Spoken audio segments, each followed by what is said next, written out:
샬롬. 네, 성도님들 한 주간도 잘 지내셨나요? 네, 정말 코로나로 어려운 상황 속에서 그래도 이렇게 예배당에서 얼굴을 마주하고 예배할 수 있음이 얼마나 감사한지 모르겠습니다. 지금 무슨 기간이신지 아시죠? 지금 이제 사순절 기간인데요. 각자 어떻게 사순절을 보내고 계신지 잘 모르겠지만 저는 개인적으로 이번에 청년부 찬양인도를 준비하면서 좀 제가 계속 말씀을 묵상했던 묵상이 있어서 같이 나누고 예배를 시작하려고 합니다. 제가 이렇게 몸담고 있는 어떤 한 이런 단체의 목사님께서 이제 보내주신 묵상인데 지금 사순절 기간에 우리가 고난과 고통에 대해서 많이 묵상을 하게 되는 것 같아요. 근데 사람들이 생각할 때 내가 고난을 당하거나 또는 남들이 고난을 당할 때 특히 우리 믿는 사람들은 오히려 저 사람은 하나님께 무슨 죄를 지어서 저런 고난을 당할까? 또는 저는 개인적으로 내가 또 뭐 잘못한 게 있나? 그래서 하나님이 나한테 이렇게 고난을 주시나? 고통을 주시나? 라고 생각을 할 때가 되게 많았던 것 같아요. 근데 이 말씀에서 우리가 이렇게 고난을 받을 때 우리가 그런 우리의 고난을 통해 판단하는 것이 아니라 그 너머에 계신 무한한 하나님의 사랑을 닮아가고 또 우리의 죄를 넘어서 넉넉히 이기시는 하나님의 은혜로 십자가의 선한 능력으로 주님의 사랑으로 우리가 지금 당한 고난 또는 앞으로 올 고난, 과거에 당했던 고난 등을 넉넉히 이기고 감당해 나가는 것이 우리 성도의 의무고 우리 성도의 자세라는 것을 묵상하면서 참 많은 생각이 들었던 것 같아요. 우리가 넉넉히 감당하는 것이 당연히 어렵고 혼자 할 때 너무 어렵지만 그렇기에 또 우리 주변에 협력할 수 있도록 형제 자매를 붙여주셨고 성도라는 이름으로 우리를 함께하게 하신 그 하나님의 사랑을 기억하면서 오늘 이 예배를 함께 했으면 좋겠습니다. 첫 번째 찬양은 나는 예배자입니다 인데요, 우리가 이 찬양 부르면서 하나님께 예배하며 나아갔으면 좋겠습니다.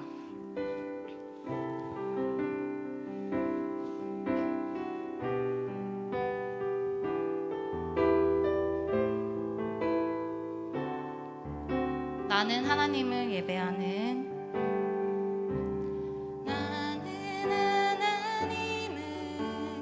예배자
정결하지 못한 마음들이 있다면 주님 앞에 내려놓고 정말 거룩한 은혜를 향하여서 이 시간 예배할 수 있도록 우리 함께 기도하며 예배를 준비했으면 좋겠습니다. 기도하시겠습니다.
신나게 하나님을 찬양했으면 좋겠습니다.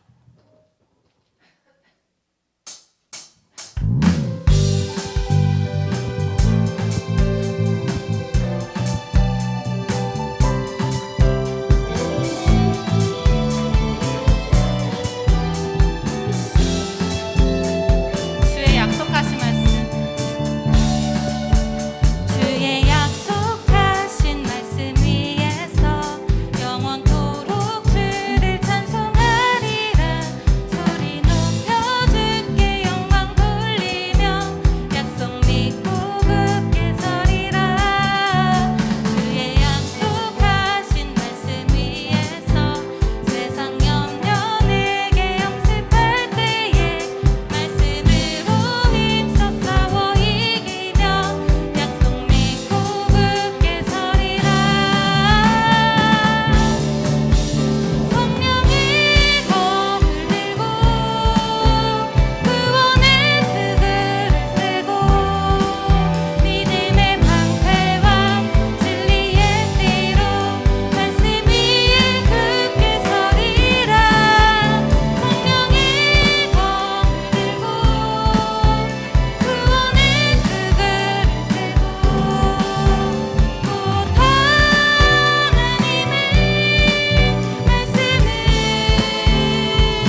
내 혼 맡기겠나.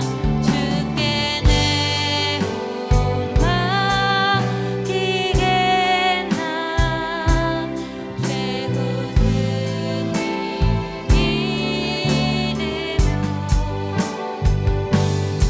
걱정 근심 모든 그들 너를 불러 고백하시겠습니다.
우리 심령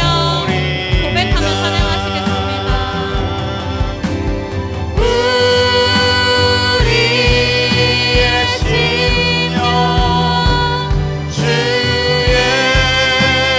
것이니 당신의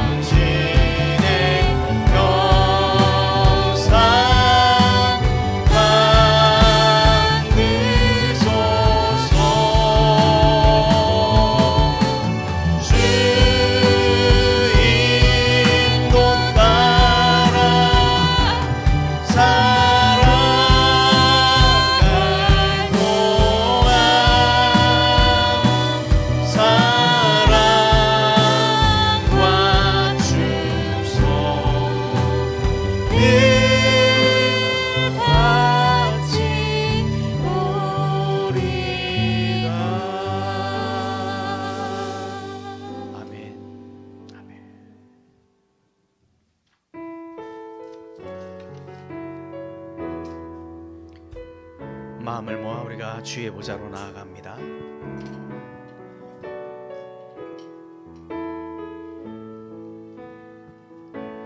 주의 보좌로 나아갑니다. 주의 얼굴을 바라봅니다. 두 손을 들고 겸비함으로 하나 되어 주께 나아갑니다. 주의 은혜에 목마릅니다. 주의 음성을 사모합니다. 두려워 말라 평안하라 강건하라 강건하라. 하늘의 문 열어주소서. 주의 영유 베푸시옵소서. 우리의 눈을 열어 주의 보좌와 그 영광을 보게 하소서. 주 얼굴빛 비춰주소서. 위로의 손으로 만져주소서. 우리로 주님을 간증하는 주인공 되어 주를 자랑케 하소서. 주의 보좌로 나아갑니다. 주의 보좌로 나아갑니다. 주님의 얼굴을 바라봅니다. 주의 얼굴을 바라봅니다. 두 손을 들고 겸비함으로 하나 되어 주께 나아갑니다. 주의 은혜에 목마릅니다. 주님의 음성 듣기를 원합니다. 주의 음성을 사모합니다. 두려워 말라 두려워 말라 평안하라 평안하라 강건하라 강건하라 강건하라. 아멘. 하늘의 문 열어주소서. 주의 긍휼 베푸시옵소서. 우리의 눈을 열어 우리의 눈을 열어 주님의 보좌와 그 영광을 보게 하소서. 영광을 보게 하소서. 주 얼굴빛 비춰주소서. 위로의 손으로 만져주소서. 우리로 주님을 간증하는 주인공 되어 주를 자랑케 하늘의 문을 열어주옵소서. 하늘의 문 열어주소. 주님의 긍휼을 베푸시옵소서. 베푸시옵소서. 우리의 눈을 열어 주의 보좌와 그 영광을 보게 하소서. 그 얼굴빛 비춰주소서. 위로의 손으로 만져주소서. 우리로 주님을 간증하는 주인공 되어 주를 자랑케 영광 영광 영광 영광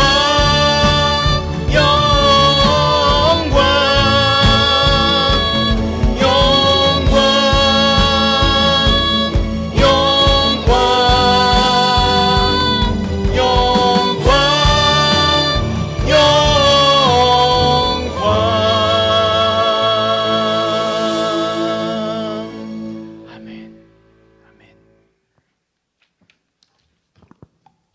함께 자리에 앉으시겠습니다.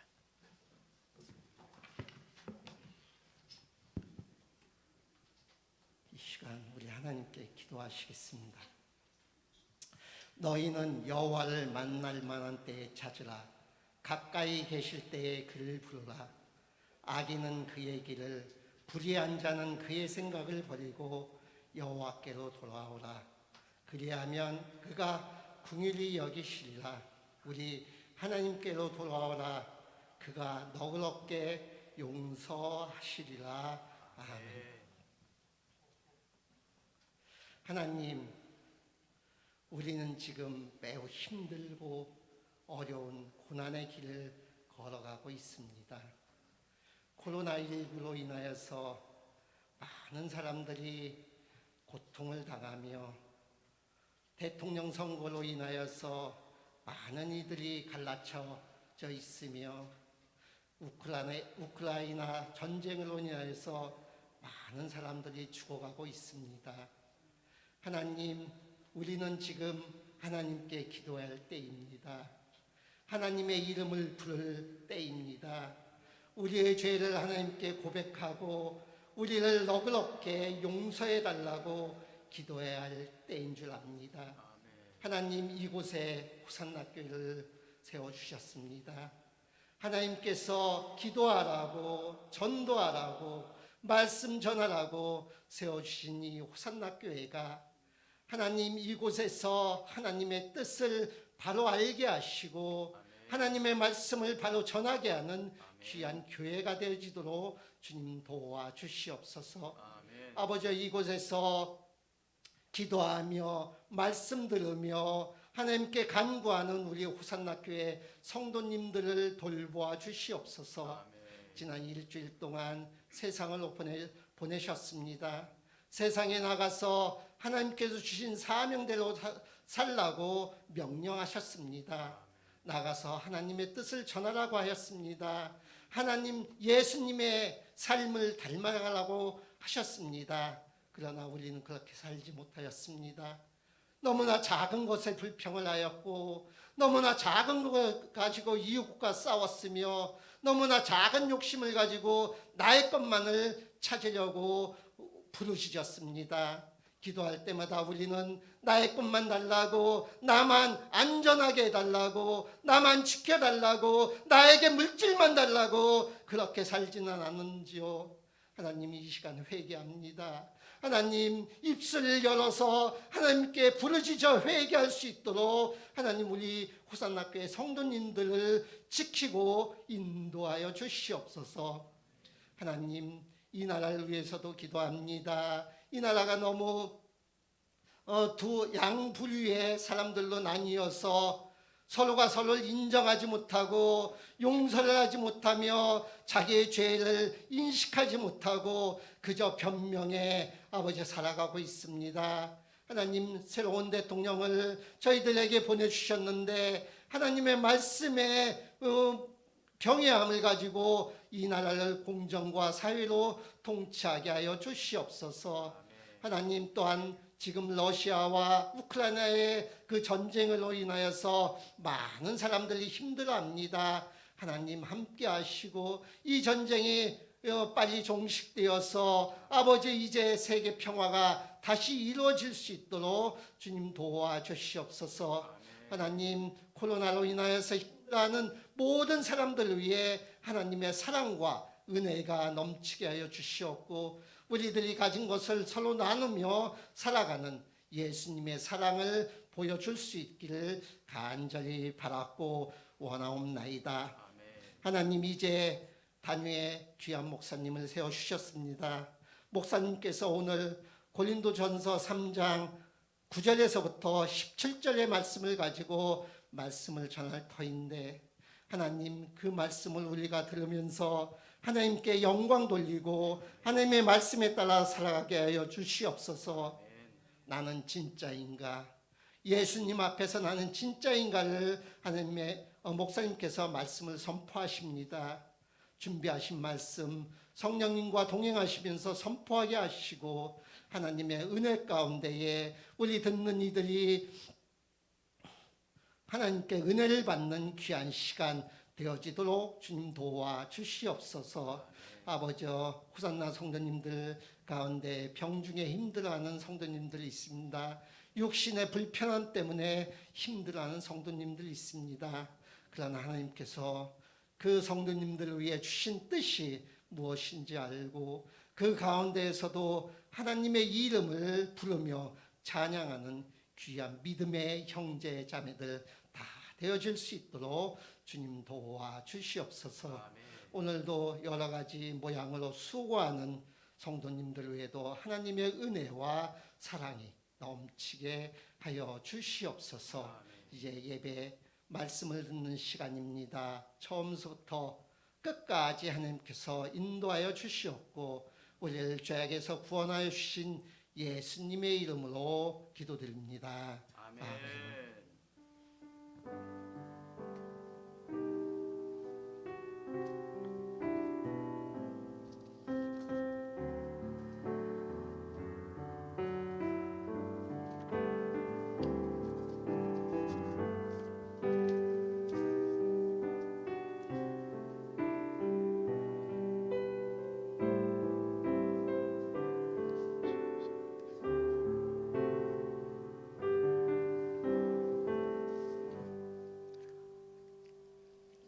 다 함께 교독문 63번 함께 교독하도록 하겠습니다. 교독문 63번입니다. 찬송가 맨 뒤편에 있습니다. 왕이신 나의 하나님이여 내가 주를 높이고 영원히 주의 이름을 송축하리이다.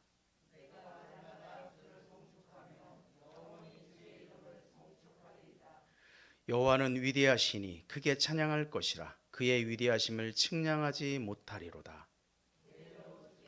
행하신 일을 크게 찬양하며 주의 능하신 일을 선포하리로다.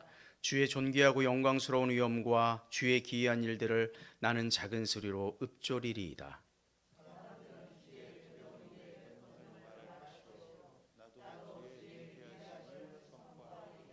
그들이 주의 크신 은혜를 기념하여 말하며 주의 의를 노래하리이다.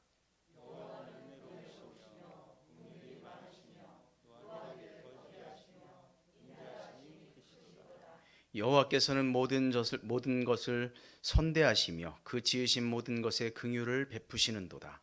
여호와께서 지으신 모든 것들이 주께 감사하며 주의 성도들이 주를 송축하리이다. 아멘. 우리 찬송 93장 함께 드리겠습니다.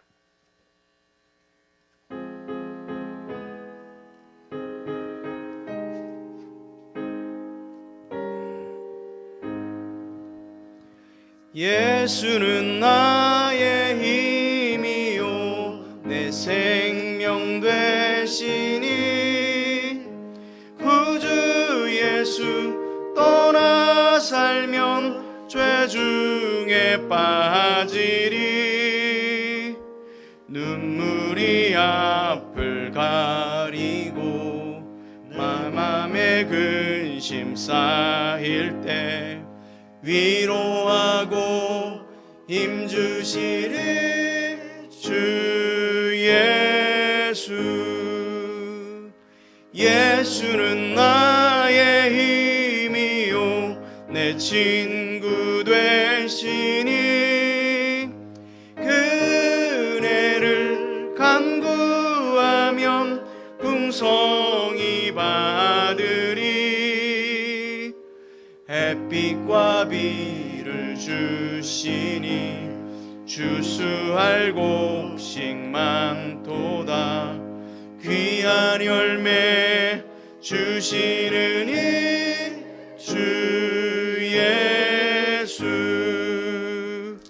예수는 나의 힘이요 내 기쁨 되시니 그 명령을 준행하여 늘 충성하겠네. 주야로 보호하시며 바른 길 가게 하시니 의지하고 따라가리 주 예수.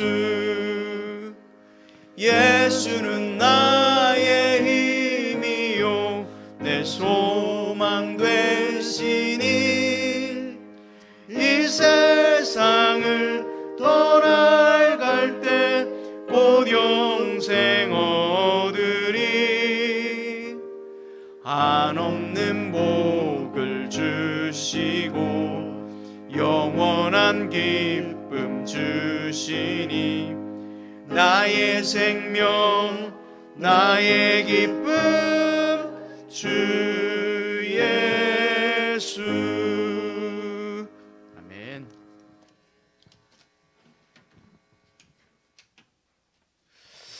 호산나 교회를 찾아주신 모든 분들을 축복하고 환영합니다. 또 여러 가지 사정으로 온라인으로 예배드리고 있는 교우들 가운데도 주님의 한결같은 은혜가 임하길 소망합니다. 우리가 말씀으로 하나님을 만나고 경험하는 한 해가 되었으면 좋겠습니다. 특별히 복음의 증인된 삶을 살아낼 수 있도록 우리의 삶 가운데서 증인의 삶이 무엇인지 늘 생각하고, 특별히 사순절 기간인데 우리가 십자가를 생각하며 주님의 그 고난을 생각하고 우리가 또한 우리에게 맡겨진 그 십자가를 생각하는 그런 시간이 되길 소망합니다. 우리가 매일 성경 읽고 말씀 읽고 생명의 삶 큐티를 통해서 여러분들에게 경건의 훈련을 하셔서 여러분의 삶이 더욱 형통하기를 바랍니다. 4월 그 생명의 삶이 카페에 도착해 있습니다. 찾아가지 않으신 분들은 찾아가시기 바랍니다. 우리가 고난주간 특별 새벽 기도회 4월 11일부터 월요일부터 15일 금요일까지 있습니다. 교회에서 그리고 개인 기도 여러분들 하고 계신데요. 모여서 함께 기도하는 그 시간이 그 기도가 하나님께 온전히 응답되어서 상달되어서 우리에게 귀한 응답의 시간이 되기를 소망합니다. 우리가 전도 대상자 카드를 아직 제출 못하신 분들이 계실 텐데요. 좀 제출해 주시면 저희가 그 대상자들을 놓고 또 함께 기도하는 시간 갖도록 하겠습니다. 4월부터 수요 기도회 시작하도록 하겠습니다. 그리고 부활절 찬양도 각 기관별로 부서별로 좀 준비하셔서 기쁨의 부활절이 될 수 있도록 우리가 준비하셨으면 좋겠습니다. 예배 마친 후에 여선교회 원례가 있습니다. 이 시간 서찬혁 김현서 형제 나와서 하나님 말씀 봉독하겠습니다.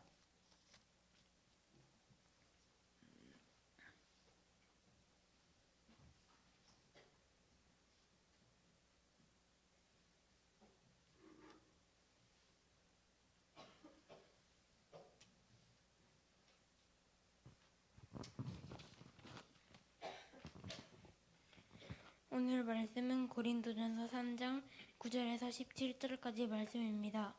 신약 성경 265쪽입니다.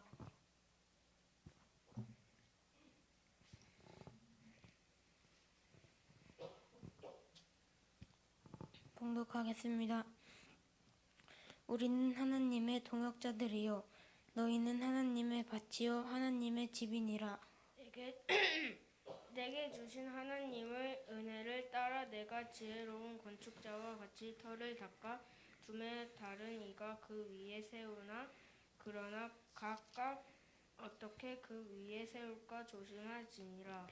이 닦아둔 것 외에 능히 다른 터를 닦아둘 자가 없느니 이 터는 곧 예수 그리스도라.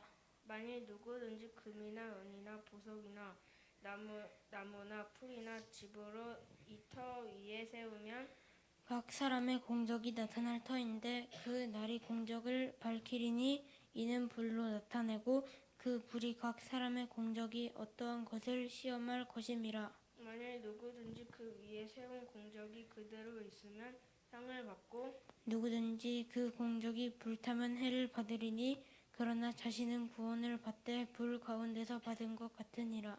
너희는 너희가 하나님의 성적인 것과 하나님의 성령이 너희 안에 계시는 것을 알지 못하느냐. 누구든지 하나님의 성전을 더럽히면 하나님이 그 사람을 멸하시리라. 하나님의 성전은 거룩하니 너희도 그러하니라. 아멘. 아멘. 감사합니다.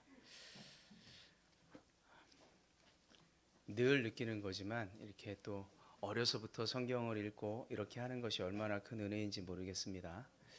예전에는 예수님 당시에는 사실은 성경을 아무나 읽을 수도 없었습니다. 회당이라고 하는 곳이 있는데 우리가 이렇게 다 성경이 있는 게 아니었거든요. 한 사람이 나와서 대표자가 읽을 수밖에 없는, 아무도 볼 수 없는 그런 것이었어요. 참 성경을 어린 나이부터 이렇게 읽는다라고 하는 것이 참 복된 일이라고 생각이 됩니다.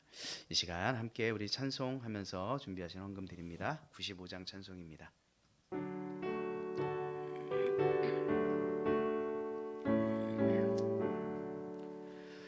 나의 기쁨 나의 소망 되시며 나의 생명이 되신 주 밤낮 불러서 찬송을 드려도 늘 하신 마음 뿐일세 나의 삶 하는 선한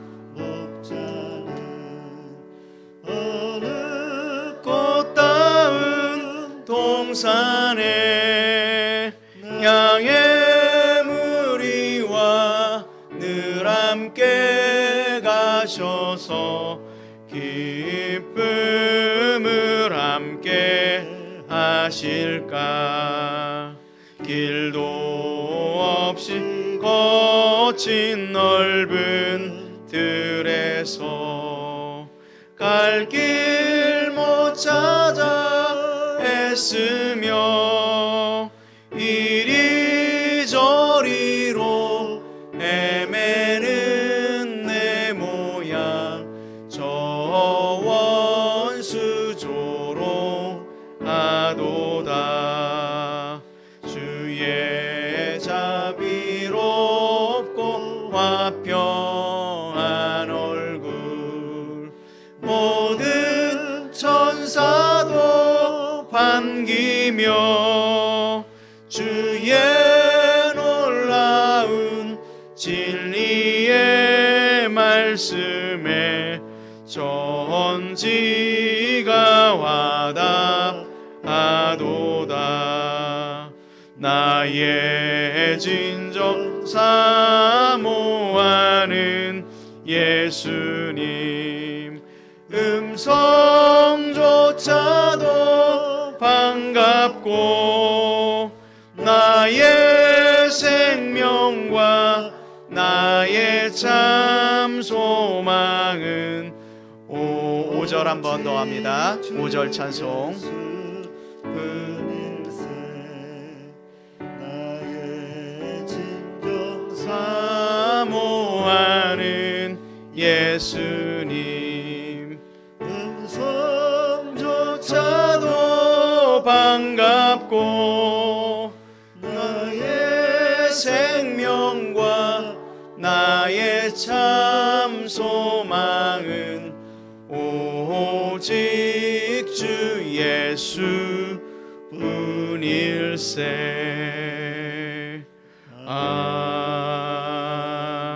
아멘. 하나님 감사합니다. 이 아침에 우리를 주님 전에 불러주신 하나님의 크신 은혜를 찬양합니다. 하나님 우리가 무엇이간데 하나님께서 우리를 사랑하여 주시고 우리의 생명을 구원하여 주십니까? 아버지 하나님 이 땅을 살아갈 때 우리가 하늘의 그 영원한 소망을 바라보며 살아갈 수 있도록 하나님 인도하여 주시옵소서. 낙심치 아니하도록 우리를 붙들어 주시고 늘 주님의 은혜의 그늘 가운데 거하는 우리의 삶이 될 수 있도록 하나님 한 분 한 분을 기억하여 주시옵소서.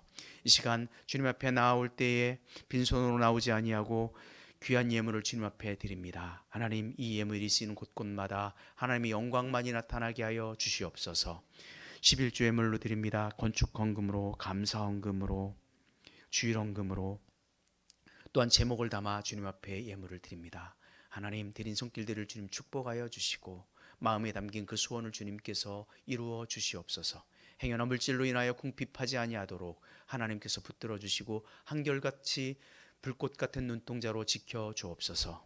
감사를 드리며 예수님의 이름으로 기도 올리옵나이다. 아멘.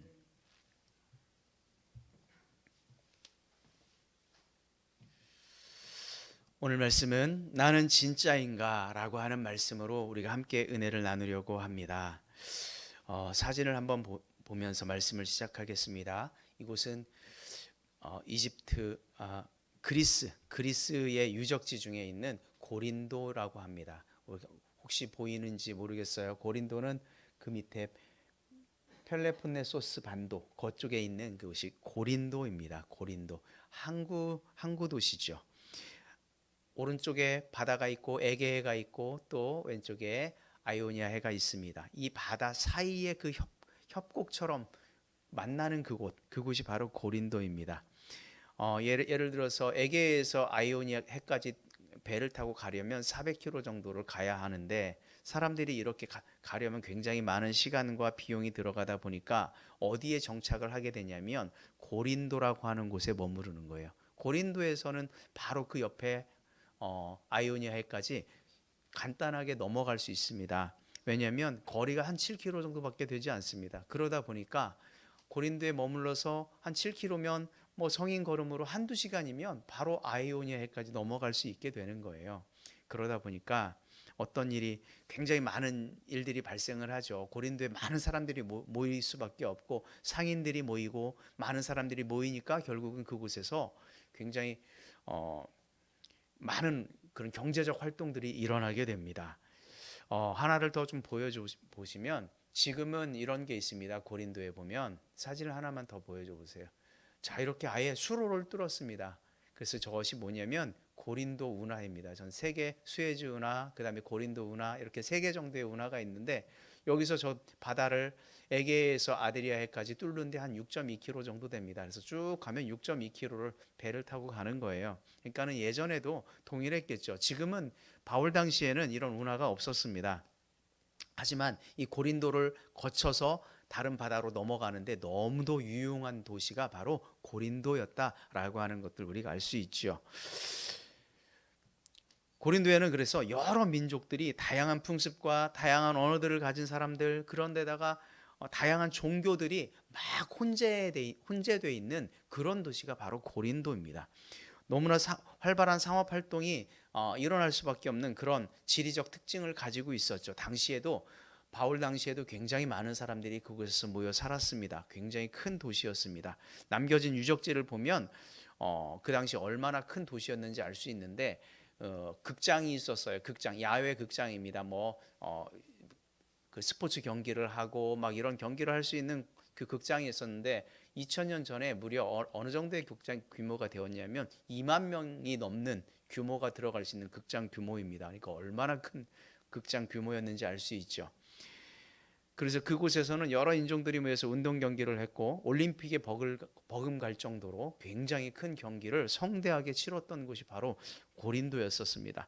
그런데 이 고린도가 이렇게 되다 보니까 돈이 너무 많죠. 그곳에 아프로디테 신전도 있고요. 여러 신전들이 막 들어서게 됩니다.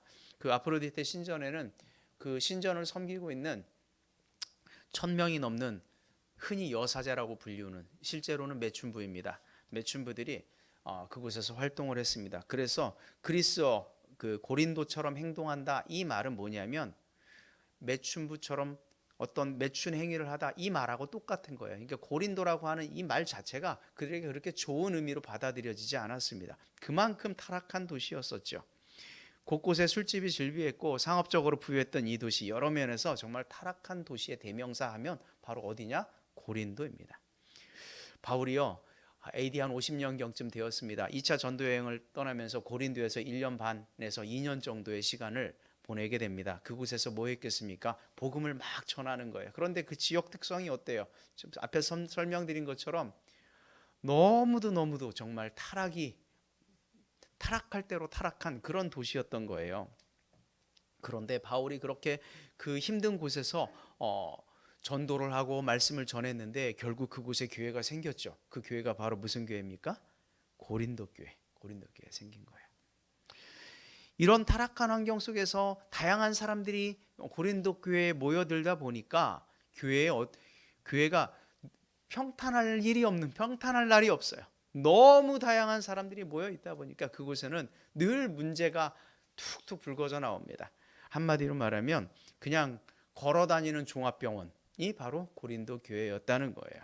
정말 온전한 것 하나 이렇게 제대로 되어 있지 않은 그 영적인 어떤 그런 상태가 굉장히 떨어져 있는 타락이 너무 심했던 그 교회가 바로 고린도 교회였어요. 오늘 본문 고린도전서 3장에서는 그래서 이런 고린도 교회를 자기 본인이 개척을 하고 사역을 하고 떠나온 뒤에 이제 여러 가지 소식을 듣게 되는 거예요. 그래서 고린도 전서를 그곳의 목회자에게 보내게 됩니다. 그것이 바로 뭐냐면 고린도 전서죠. 3장에서는 두 가지를 말씀을 하고 있어요. 첫 번째는 뭐냐면 고린도 교회가 가지고 있는 문제들에 대해서 첫 번째 진단하는 거예요.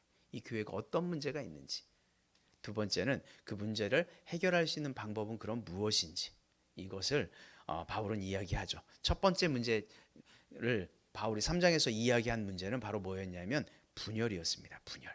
자, 한번 3장 4절 5절 말씀을 한번 같이 읽어보겠습니다. 시작. 어떤 이는 말하되 나는 다른 이는 나는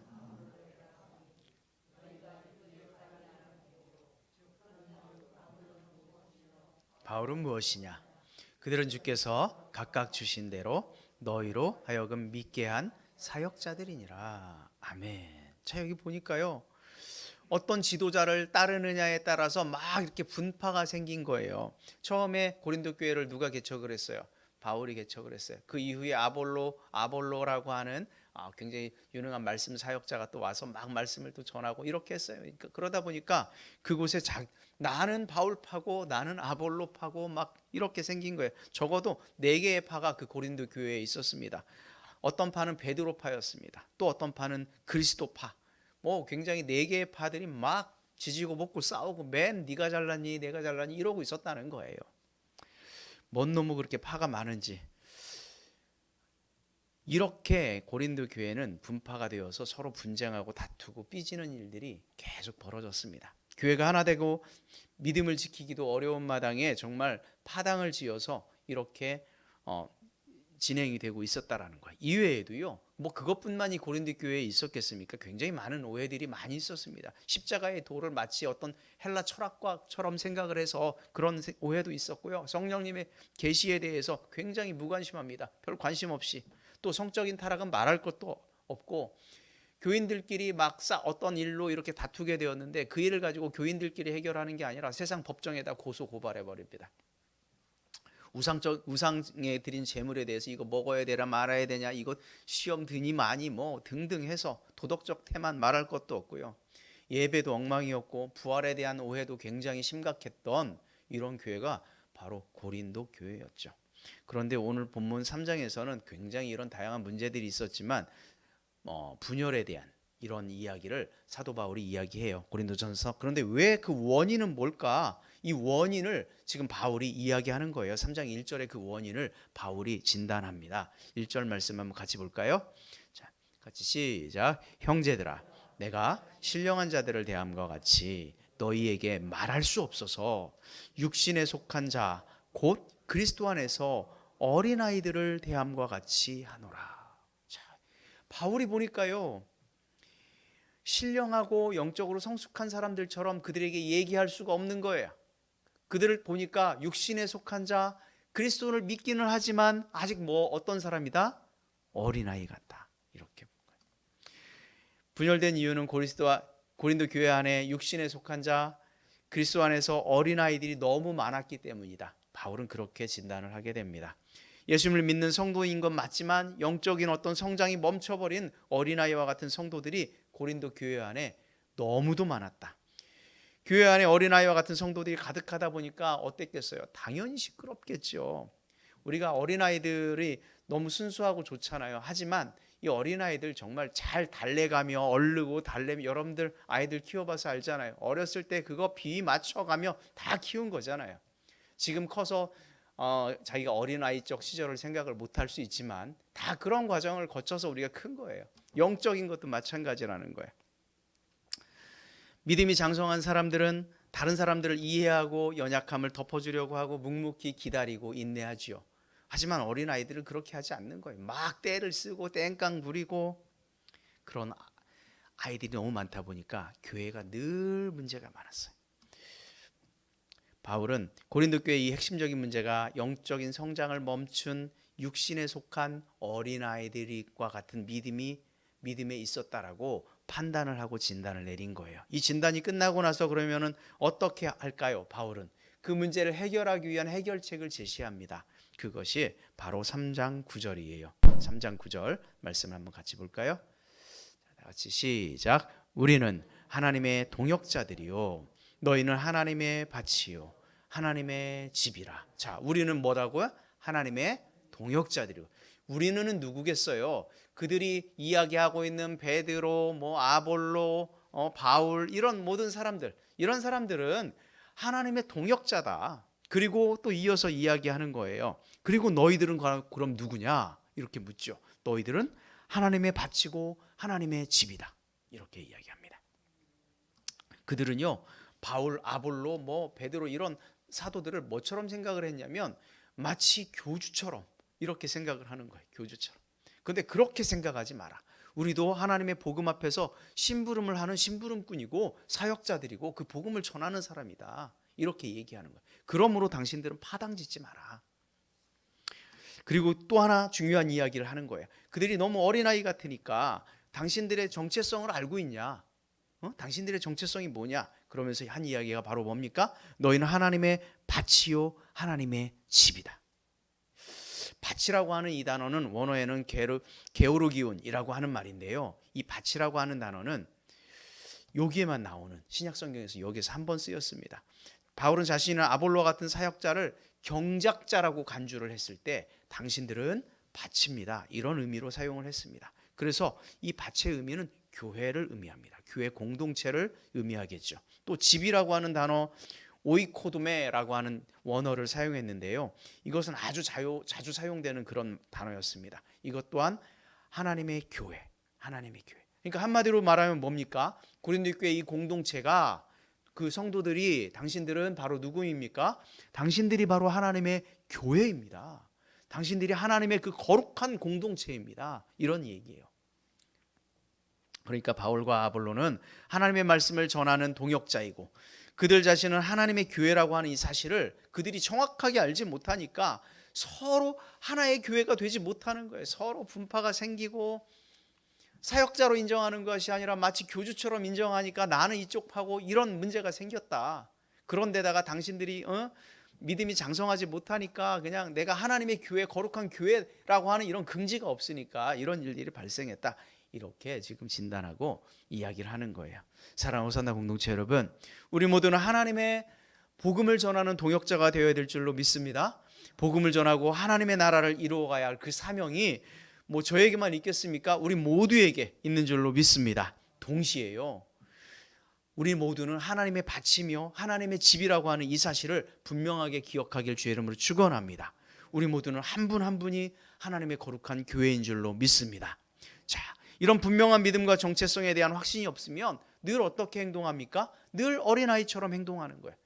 늘 교회 와도 늘 달래줘야 되고 늘 삐졌나 안 삐졌나 봐야 되고 그래야 되는 거예요. 늘 투정 부리고 비율을 맞춰야 하는 그런 사람이 아니라 우리가 진짜 성숙한 신앙인이 되어야 될 줄로 믿습니다. 무늬만 신앙인이 아니라 진짜가 되어야 된다. 장성한 믿음의 진짜 신자는요, 하나님이 원하는 것이 무엇인지 분명히 알지요. 하나님만을 의지하여 있는 모습 그대로 나아가는 사람, 이 사람이 바로 진짜 하나님을 따르는 신자인 줄로 믿습니다. 세상의 것들로 화려하게 꾸며 있는 모습이 아니라 하나님, 제가 이 모습 이대로 주님 앞에 나옵니다. 하나님만이 나의 도움 되십니다. 하나님만이 고치시며 나를 살리실 분이다라고 하는 이런 고백을 가지고 나오는 사람, 이 사람이 진짜 믿음의 신자 아니겠습니까? 자신의 죄와 연약함, 부족함을 철저히 깨닫고 오직 하나님만이 나를 구원하시고 도우시고 인도하심을 믿는 그 믿음으로 하나님께 나아가는 사람이 진짜인 줄로 믿습니다. 여러분, 하나님 앞에서 어린아이가 아니라 장성한 믿음으로 자라서 진짜가 되길 주의 이름으로 축원합니다. 자, 사도 바울이 이제 제시하는 해결책은 한마디로 뭐냐면 이제 어린아이처럼 되지 말고 장성한 믿음의 진짜가 되라. 이렇게 지금 해결책을 제시하는 거예요. 영적인 어린아이 상태에서 벗어나 영적으로 성숙하여 어른의 신앙을 가져라. 이렇게 이야기하죠. 우리 모두가 어린아이에 머물러 있는 것이 아니라 말씀과 기도로 무장하고 삶으로 예배해서 성장하는 진짜 믿음의 사람들 되길 주의 이름으로 축원합니다. 먼저 사도 바울은 교회를 그러면 어떻게 해야 당신들이 진짜가 될 수 있는가? 이것을 설명을 해요. 그것을 어떻게 설명을 하냐면 비유를 들어서 설명을 하게 되는데요. 교회 건축물에 비유해서 설명을 하게 됩니다. 오늘 본문이에요. 우리가 건물을 세우는 과정을 여러분 한번 생각해 보십시오. 우리 교회가 세워지는 과정을 한번 와보신 분들은 아시겠죠. 처음에는 우리가 터를 찾고 그 다음에 뭐 했어요? 맨 처음에 우리가 살고 있는 이곳에 땅을 쫙 정리한 다음에 그곳에 뭘 놓았냐면 기초를 놓게 됩니다. 기초가 없으면 이 건물 뭐 남아나겠습니까? 남아나지 않죠.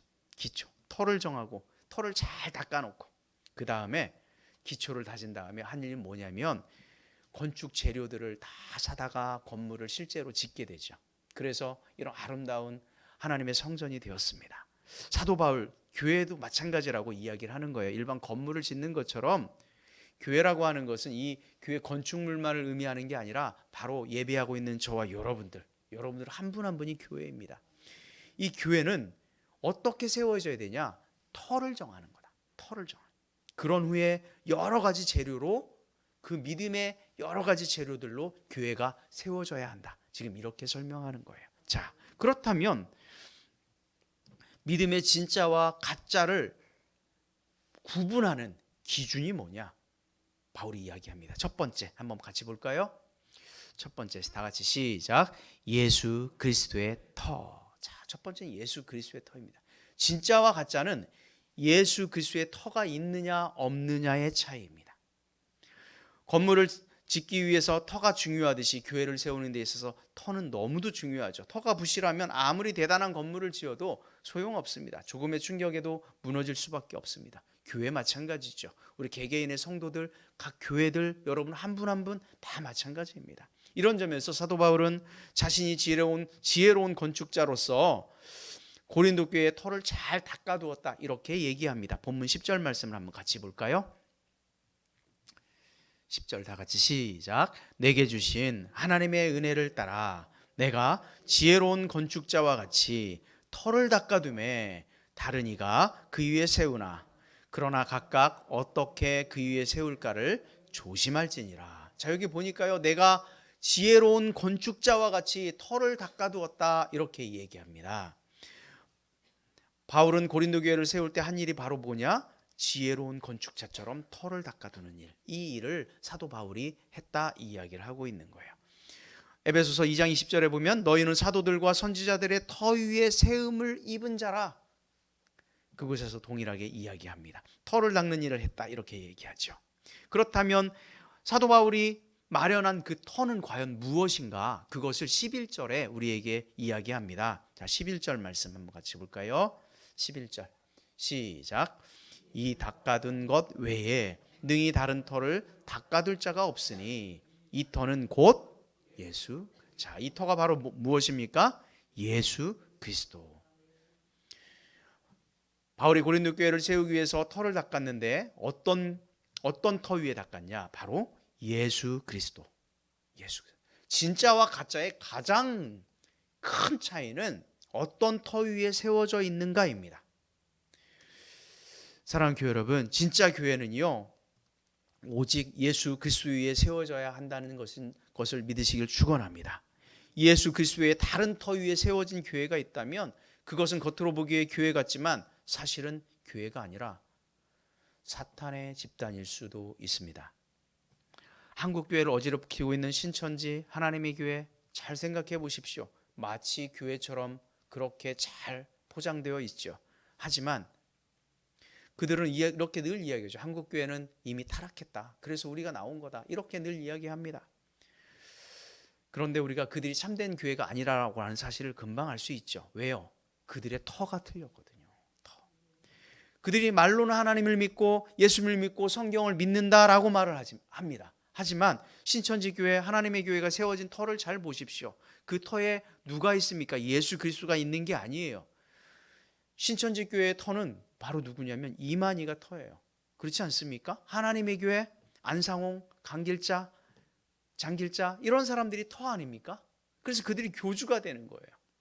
바울이요 그걸 굉장히 염려했죠. 왜? 바울이 터가 될까 봐. 그래서 그들이 분파가 생겼잖아요. 그래서 이야기하는 거예요. 터는 바로 누구다? 예수 그리스도다. 11절 말씀을 한번 다시 보세요. 11절. 자, 시작. 이 닦아둔 것 외에 능히 다른 터를 닦아줄 자가 없으니 이 터는 곧 예수 그리스도다. 아멘. 오늘 본문에서 사도 바울은 예수 그리스도 외에 다른 터는 없다라고 분명히 단언합니다. 만약 다른 터 위에 교회가 세워졌다면 그것은 교회가 아닙니다. 분명 가짜죠. 그러므로 우리는 교회의 터를 어떤 사람이나 혹은 어떤 신학, 어떤 전통, 이것이 교회의 터가 되어서는 절대 안 됩니다. 분명한 것은 예수 그리스도 외에 다른 터가 들어오는 것들은 용납해서는 안 됩니다. 오직 예수 그리스도의 터 위에 세워진 교회만이 성경이 말씀하는 진짜 참된 교회인 줄 우리가 꼭 기억하셔서 언제나 예수 그리스도를 높이며 예수 그리스도만을 자랑하는 우리 모두가 되길 주의 이름으로 축원합니다. 진짜는 언제나 그 터가 오직 예수 그리스도라고 하는 이 사실을 여러분 믿으시고요. 오직 그리스도를 터로 삼아 진짜로 살아가길 주의 이름으로 축원합니다. 자, 두 번째, 진짜와 가짜를 나누는 두 번째 기준은 무엇일까? 두 번째는 이것입니다. 같이 뭘까요? 시작. 재료입니다. 재료. 세상에는 보면요, 진짜와 가짜가 빛과 어두움이 진품, 짝퉁 막 이런 것들이 혼재해 있어요. 그렇지 않습니까? 성경 속에서도 그래서 이야기했어요. 염소와 양과 염소에 대해서 이야기하죠. 그 이야기는 뭡니까? 하나는 진짜고 하나는 가짜다. 이 이야기를 하는 거잖아요. 알곡과 쭉정이가 있다. 겉으로 보기에는 다 나달이지만 따져고 보니까 알곡이고 하나는 쭉정이더라. 선한 목자가 있고 또 어떤 목자가 있어? 싹군 목자가 있어요. 천사가 있고 사탄이 있습니다. 재미있는 것은요, 참 특이하죠. 가짜가요 더 진짜 같다는 거예요. 참 신기한 일입니다. 왠지 아십니까? 진짜는요 그렇게 자기가 막 진짜라고 우기질 않아요. 그래서 그렇게 화려하게 뭔가를 치장하거나 꾸며대고 화려한 말로 뭔가를 하려고 하지 않습니다. 그런데 신기하게 가짜는 어때요? 얼마나 언변이 좋은지요, 얼마나 많은 사람들을 끌어모으는지요, 참 신기하죠. 오히려 더 자기가 진짜처럼 보이기 위해서 억지를 쓰고 화려하게 그럴듯하게 포장하지요. 여러분, 사진을 하나 좀 보여줘 보세요. 아주 예쁜 집이 있을 거예요. 여기 굉장히 예쁜 집이죠. 그런데 이 집이요, 사실은 모델하우스입니다. 모델하우스. 진짜 집이 아니고. 내부에 들어가면, 저도 예전에 모델하우스를 한번 가봤어요. 가보면요 얼마나 예쁜지요. 정말 화려한 조명들, 가구 배치는 또 왜 이렇게 이쁜 걸 잘 해놨는지 정말 혹하게 만들어 놓습니다. 너무나 예쁜 조명들이 그냥 눈을 사로잡죠. 나중에 이런 곳에서 살고 싶다. 그래서 그런 마음을, 기대감을 막 가지게 하죠. 재미있는 것은요, 그런 기대감을 가지고 모델하우스와는 자기가 실제 입주를 해보면 아니 이게 그 집이 맞나 싶을 때가 있습니다. 그런 경험이 혹시 있는지 모르겠지만 그때 보았던 그 집이 아니에요. 그런데 사실은 뭐가 진짜입니까? 모델하우스가 진짜가 아니고 내가 입주한 집이 진짜인데 이상하게 다른 느낌이 있어요. 한 가지 중요한 사건이 바로 뭐냐면 모델하우스의 재료, 진짜 집의 재료, 이게 재료가 달라요. 그렇지 않습니까? 겉으로는요 너무 화려하고 멋있어 보이고 예뻐 보이지만 재료가 달라요. 바람 한번 불고요, 홍수 한번 난 모델하우스 어디 갔는지 찾을 수가 없습니다. 진짜는 재료가 다르다. 얼마 전 광주에서 신축 아파트가 무너진 걸 우리가 잘 알고 있죠. 뉴스를 통해서. 왜요? 잘못된 여러 가지 원인들이 있었을 거 아니겠습니까? 제대로 하지 않았죠. 대형 건설회사 그것을 믿었어요. 많은 사람들이 아마 믿고 입주를 이렇게 기다리고 있었을 거예요. 그런데 한순간에 무너져 내렸고 인명사고로 많은 사람들이 목숨을 잃기도 했습니다. 진짜 아파트처럼 보였지만 실상은 진짜가 아니었죠. 재료가 엉망이었어요. 때로는 제대로 된 재료가 아닌 무리한 공사를 진행하기도 했었겠죠. 제대로 된 재료, 이것이 중요합니다. 자, 진짜와 가짜를 구분하는 것은 무엇입니까? 재료입니다. 재료.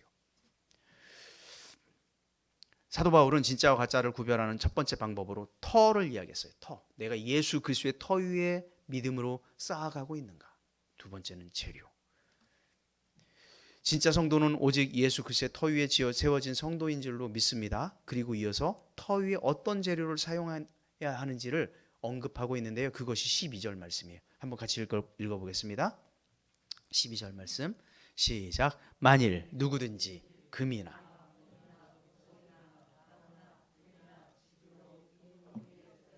자, 여기 보면 몇 가지가 나옵니까? 6가지가 나오죠. 6가지 재료들, 집을 짓는 6가지 재료들이 나옵니다. 금, 은, 보석, 그리고 나무, 풀, 집. 자, 크게 몇 가지로 나눌 수 있을까요? 2가지로 나눌 수 있을 것 같습니다. 6가지 재료. 나누는 기준은 바로 뭘까? 비싼 거 아니면 싼 거, 이런 기준일까요? 금은 보석은 뭔가 비싸 보이고 나무 풀 집은 왠지 싸 보이는데 그게 맞는 것일까? 나누는 기준은 뭐냐면요, 성경에는 바울이 이야기했던 나누는 기준은 불입니다. 불에 타지 않는 재료, 불에 타는 재료입니다.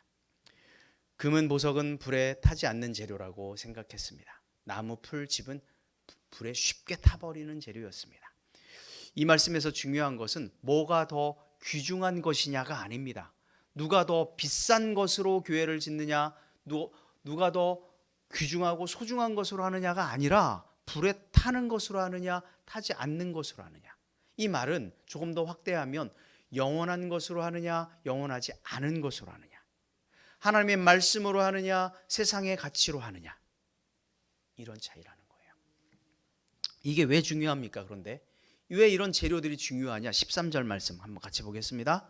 13절 시작. 각 사람의 공적이 나타날 터인데 그날이 공적을 밝히리니 이는 불로 나타내고 그 불이 각 사람의 공적이 어떠한 것을 심판할 것임이라. 불에 타느냐 타지 않느냐가 중요한 거예요. 마지막 날에 우리 모두가 한 그 모든 행위가 뭘로써 나타나게 된다? 불로써 나타나게 된다. 그리고 테스트를 하게 되는 거예요. 시험을 하는 거예요. 이것은 진노의 테스트가 아닙니다. 여러분 착각하시면 안 됩니다. 이 테스트를 통해서 누구는 지옥 가고 누구는 천국 가고 그런 테스트 아닙니다. 우리의 믿음의 행위가 테스트를 받게 된다. 시험을 본다. 그런 얘기죠. 뭘로? 불로. 자, 금, 은, 나무와 같은 재료들은 1차적으로는 목회자들, 말씀을 전하는 사역자들의 행위에 관한, 목회 행위에 관한 것입니다. 그리고 2차적으로는 우리 성도들이 교회를 세우기 위한 나의 믿음 생활을 한, 나의 믿음을 세워가기 위한 이 모든 믿음의 행위들을 의미합니다. 그러므로 복음을 맡은 자들은 예수 그리스도의 터 위에 금, 은, 보석처럼 타지 않을 오직 성경의 진리만을 가르치고 전해야 될 줄로 믿습니다. 영원한 말씀, 생명의 말씀. 그래서 그 말씀 가지고 교회와 성도를 세워야 될 줄로 믿습니다. 그렇다면 성도인 우리는 또 어떻게 해야 합니까? 믿음을 지키고 교회를 지켜가기 위해서 우리 또한 금, 은, 보석과 같은 불에 타지 않는 감사와 섬김과 헌신이 필요하다는 거예요. 이러한 진리의 말씀과 헌신과 섬김이 모여서 우리의 믿음을 세우고 교회를 세워가게 될 줄로 믿습니다. 이렇게 세워진 교회가 마지막 날 예수님이 재림하셔서 이 세상을 심판하실 때 예수님께서 자신의 교회가 제대로 세워져 있는지 불로 테스트를 해보는 거예요. 그런데 살아남는 게 있고 살아남지 못한 게 있는 거예요. 14절 15절 그 결과에 따라서 어떤 일이 벌어지는가 그것을 기록했어요. 자, 14절 15절 시작. 만일 누구든지 그 위에 세운 공적이 그대로 있으면 상을 받고 누구든지 그 공적이 불타면 해를 받으리니 그러나 자신은 구원을 받되 불 가운데서 받은 것 같으리라. 아멘. 자, 공적이 불에 타지 않고 그대로 있으면 뭘 받고? 상을 받고. 공적이 다 타버렸으면 뭘 받고? 해를 받는다. 그런데 이 말씀은 혹시 여러분 오해하시면 안 됩니다. 여기서 해를 받는다라고 하는 것은 지옥에 간다, 구원론과 연결된 그 해가 아닙니다. 다시 설명하겠습니다. 예수 그리스도를 십자가 위에 세워진 교회를 섬기는 사람들, 교회인 여러분들은 분명히 기억해야 할 것이 있는데 어떤 사람은 금이나 은과 보석과 같이 타지 않는 튼튼한 것으로 믿음의 건물을 짓고 또 어떤 사람은 곧 사라질 약한 나무나 풀과 집으로 믿음의 건물을 나름대로 짓습니다. 다시 말해서 어떤 사람은 예수 그리스도의 복음을 분명하고 풍성하게 가르치기를 애쓰고 건강하고 성경적인 행복한 교회를 세워가고 믿음의 열매, 성령의 열매를 주렁주렁 맺는가 하면, 그러나 또 어떤 사람은 주님의 교회를 불성실하게 섬기고 불필요하고 가치 없는 일들에 시간을 소비해 버립니다. 주님께서 다시 오셔서 모든 것들을 심판하고 회복하실 때 하나님께서 사역자들과 성도들이 행한 그 일들을 판단하시는 것, 이것이 바로 아까 읽었던 그 말씀입니다. 사람들이 보기에는 그럴듯하고 세상의 지혜로는 가치 있는 것처럼 보이지만 하나님 보기에 무가치한 것들은 모두 불타 없어질 것이다. 충성되게 일한 사역자들과 성도들은 하나님께서 인정받는 그 공적대로 상을 받게 될 것이다. 그렇지 않은 사람들은 마치 불 가운데에서 빠져나온 것처럼 자신은 구원을 받겠지만, 자, 해를 만든다라고 하는 것이 구원을 잃어버린다라고 하는 의미가 아니에요. 구원을 받겠지만 자신이 쌓아왔던 모든 믿음의 행위들이 너무 잘못된 것들이었어요. 다 사라져 버려요. 다 사라져. 허망하게 잃어버리게 될 것이다. 그런 이야기입니다. 불에 타서 사라질 재료는 뭘까요? 그러면 생각해 봐야겠죠. 도대체 그러면 내가 믿음 생활을 하고 우리가 교회 신앙 생활을 할 때 우리가 주님 앞에 나가서 가는 그날까지 나는 어떤 재료로 그런 믿음의 삶을 살아야 하는 것인가? 이것이 가장 중요하지 않겠습니까? 주님 앞에서 내가 열심히 한다고 했는데 불의 테스트를 받았더니 다 사라졌어요. 무슨 의미가 있겠습니까? 얼마나 허탄하고 허망하겠습니까? 그래서 이 재료가 뭔지를 알아야 돼요. 그렇지 않습니까? 자, 불에 타서 사라질 재료는 뭘까요? 어떤 사람이요, 교회를 위한다고 봉사하고 헌신을 하는 거예요. 여러 가지로 섬깁니다. 그런데 그 일이 나를 드러내는 일이면 그것은 불에 타는 일일 것입니다. 같은 일을 하는데 나를 드러내는 게 아니에요. 오직 하나님의 영광을 드러내는 거예요. 타지 않고 남을 것입니다. 같은 재료를 사용하는데 참 이상하죠. 사람들은 내 이름을 높이고 나를 드러내는 것이 목적인 그런 봉사와 섬김을 좋아하기도 합니다. 오히려 자기 일을 피하려고 하지요. 사람들의 인정을 받기 위해서, 사람들의 칭찬과 명성을 얻기 위해서 헌신하고 섬긴다면 그것은 불에 타는 재료들일 것입니다. 정말 사람의 열심과 헌신을 칭찬하고 그래서 큰 명성을 얻을 수 있지만 그것은 불에 타는 것입니다. 지금뿐입니다. 주님 앞에 가면 어떻게 된다? 다 타서 없어져 허망하게 되더라 라는 거예요. 그러니까 모든 섬김과 자기의 모든 행위가 주어가 바로 누구냐면 이런 사람들은 나예요. 나를 위해서요. 나의 이익, 나의 유익, 나의 이득, 그러나 타지 않는 사람들은 주어가 바뀝니다. 내가 아니라 누구로 바뀌겠어요? 주님. 어떻게 하면 주님이 기뻐하실까? 어떻게 하면 주님께 영광이 될까? 이것이 정말 주님이 원하시는 일일까? 같은 일을 하는데 너무도 달라요. 자, 그 재료가 바로 그런 거예요. 불에 타지 않는 재료는 십자가 앞에 자기를 부인하고 자기 안에 계신 예수님만을 높이며 섬기며 봉사하죠. 주어가 내가 아니라 오직 예수님께 두는 사람, 이 사람이 바로 불에 타지 않는 재료로 믿음의 삶을 살아가는 사람들이에요. 주님이 주신 은혜가 너무 크고 감사해서 그 베푸신 사랑이 너무 귀해서 정말 자신을 아낌없이 드리는 사람, 이 사람이 불에 타지 않는 재료로 교회를 세워가는 사람인 줄 믿습니다. 어떤 보상을 기대하기보다는 오히려 드리고 또 드리고 싶은 마음이 너무 귀해서 그것 때문에 봉사하고 헌신하죠. 이와 같은 봉사와 헌신은 그야말로 금, 은, 보석과 같이 불에 타지 않는 영원한 교회의 재료라는 사실입니다. 그래서 주님 오셔서 우리가 주님을 만났을 그때에도 주님이 테스트하셨는데 그때에도 그 재료들이 그대로 남아 있습니다. 여러분 어떻습니까? 여러분은 지금 무엇을 가지고 교회를 세우고 있습니까? 여러분 무엇으로 여러분의 믿음을 세워가고 있습니까? 어떤 재료로 내 믿음을 세워가고 있습니까? 불에 탈 재료입니까? 아니면 영원히 타지 않을 재료로 믿음을 세워가고 있습니까? 바라기는요, 우리 모두가 영원히 타지 않는 재료로 교회와 여러분의 믿음을 세워가길 주의 이름으로 축원합니다. 인생은요, 누구도 예외 없이 주님 앞에 불로써 테스트 받게 될 거예요. 그 순간이 어떤 사람은 일찍, 어떤 사람은 조금 뒤에 올 거예요. 누구든지 예외 없이. 우리의 인생이 끝나고 하나님 앞에 설 때에 우리의 공적이 불에 타지 않고 그대로 남아 기쁨과 감사와 영광이 있길 주의 이름으로 축원합니다. 세상은요, 진짜와 가짜가 섞여 있죠. 거짓과 진리가 혼란스럽게 섞여 있습니다. 교회에도 양과 염소가 있듯이요. 여러분 우리 모두가 정말 진짜가 되길 주의 이름으로 축원합니다. 우리의 믿음의 삶을 걸어갈 때 진짜로 살아가길 주의 이름으로 축원합니다. 어떻게 진짜로 살아갈 수 있습니까? 첫 번째는 뭐라고 말씀드렸어요? 오직 예수 그리스도의 뭐 위에? 터 위에. 그 위에서 우리가 살아가야 되는, 그 위에서 우리가 믿음의 행위를 하는 거예요. 예수 그리스도의 터 위에 세워진 진짜 믿음의 사람들 되길 주의 이름으로 축원합니다. 어떻게 진짜로 또 살아갈 수 있습니까? 그 예수 그리스도의 터 위에서 어떤 재료로?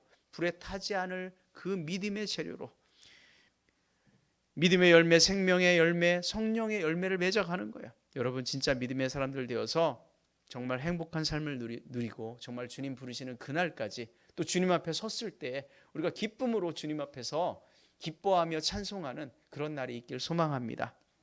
정말 우리 가운데 믿음이 없으면 하나님을 기쁘시게 할 수 없잖아요. 참 믿음을 가지고 진짜 믿음을 가지고 우리 모두가 살아가길 주의 이름으로 축원합니다.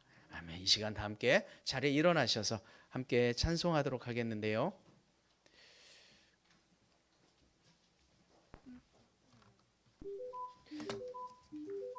찬송가 545장 찬송입니다.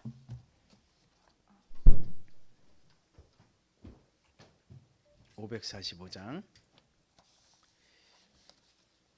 이 눈에 아무 증거 아니 배워도 함께 찬송합니다.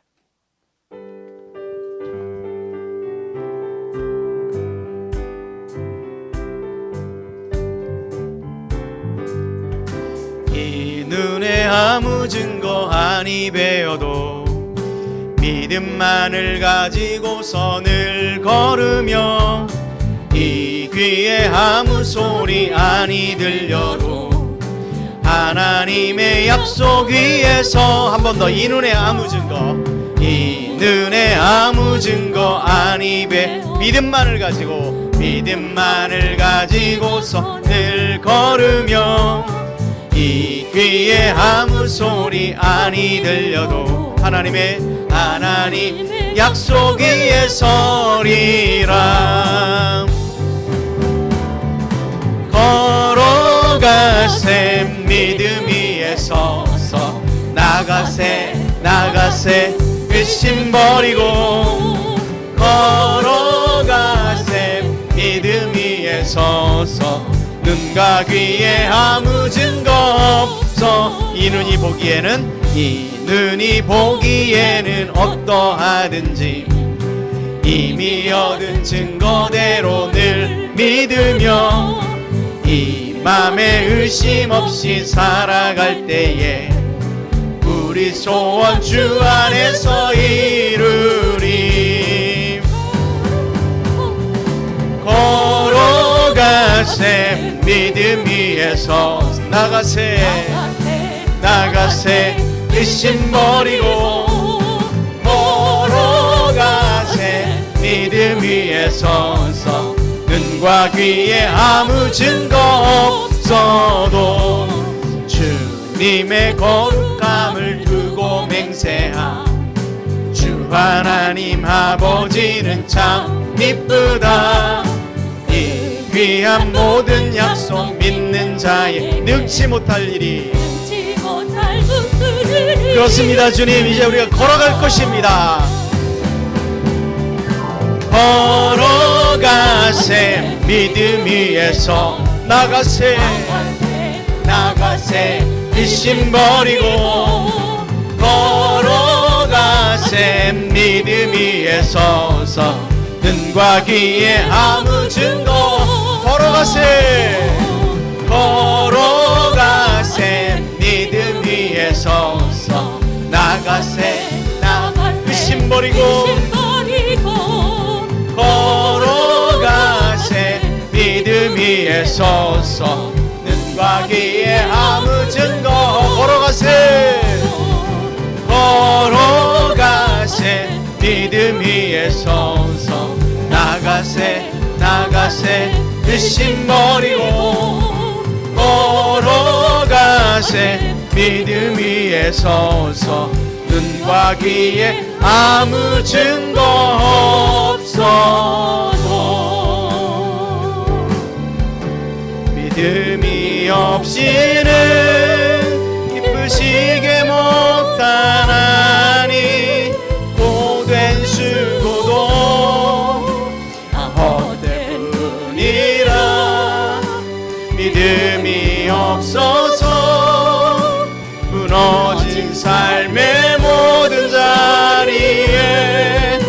다시 주님을 기다림. 믿음이 없이는 기쁘시게 못하나니 고된 수고도 다 헛될 뿐이라. 믿음이 없어서 무너진 삶의 모든 자리에 다시 주님을 기다. 믿음이 없이는 하나님을 기쁘시게 못하나니 없이는 기쁘시게 고된 수고도 헛된 것뿐이라. 헛될 뿐이라. 믿음이 없어서 무너진 삶의 모든 자리에 다시 주님을 기다림. 이 시간 함께 기도하길 소망합니다. 하나님, 우리 가운데 믿음의 집을 세워갈 때에, 믿음의 교회를 세워갈 때에 하나님 온전히 주님만이 우리의 터가 되게 하여 주셔서 타지 않을 재료로, 그 믿음의 재료로 오직 주님만이 드러나는 그 삶을 우리가 살아낼 수 있게 해달라고 시간 함께 입술을 열어 고백하며 믿음으로 살게 해달라고 기도하며 나아갑니다. 함께 기도합니다. 하나님 아버지 감사합니다. 아버지 하나님, 우리와 함께 하여 주셔서 믿음이 없이는 하나님을 기쁘시게 못한다고 한 것처럼 아버지 하나님이여, 우리가 믿음의 행위를 행하며 나아갈 수 있도록 하나님 붙들어 주시옵소서. 세상에 썩어질 것이 아니라, 잠시 있다가 사라질 것이 아니라 영원한 것 하나님의 말씀, 생명의 말씀, 성령의 검을 들고 이 시간 아버지 믿음의 행위를 행하며 믿음으로 살아갈 수 있도록 하나님 붙들어 주시옵소서. 세상에 소망을 두는 것이 아니라 영원한 곳에 소망을 두며 나아가는 우리 모두가 되게 하여 주시옵소서. 믿음으로 걸어가는 우리 삶이 되게 하여 주옵소서. 믿음 위에 나아가는 우리 모두가 되게 하여 주시옵소서. 믿음 위에 서서 기쁨으로 나아가는 우리 모두의 삶이 될 수 있도록 아버지 하나님 붙들어 주시고 인도하여 주시옵소서. 하나님, 믿음이 없이는 하나님을 기쁘시게 못한다고 하신 것처럼 믿음으로 하나님을 기쁘게 하며 하나님께 영광되는 우리의 삶이 될 수 있도록 아버지 하나님 붙들어 주시고 인도하여 주시옵소서. 믿음이 없이는 기쁘시게 못하나니 고된 수고도 다 헛될 뿐이라. 믿음이 없어서 무너진 삶의 모든 자리에 다시 주님을 기다립니다. 하나님 아버지 감사합니다. 믿음이 없이는 하나님을 기쁘시게 못한다고 하였습니다. 아버지 하나님, 영원한 것으로 우리가 믿음을 세워가게 하여 주시옵소서. 불에 타지 않을 것으로 교회를 세워가게 하여 주시옵소서. 아버지 하나님, 하나님의 말씀으로 하나님만이 영광되며 예수 그리스도만이 영광되는 그 섬김을 우리 삶 가운데 실천하게 하여 주시옵소서. 내가 아니라 오직 예수 그리스도가 주어가 되는 삶, 그 삶을 살아갈 수 있도록 하나님 인도하여 주시옵소서. 우리에게 맡겨진 그 십자가 또한 능히 지고 갈 수 있도록 우리가 믿음의 행동을 할 수 있도록 하나님 인도하여 주시옵소서. 믿음으로 하나님을 기쁘시게 하는 우리 모두가 되게 하여 주시옵소서. 이제는 예수 그리스도의 은혜와 하나님 아버지의 놀라우신 사랑하심과 성령님의 교통하시며 내주하시며 동행하심의 역사가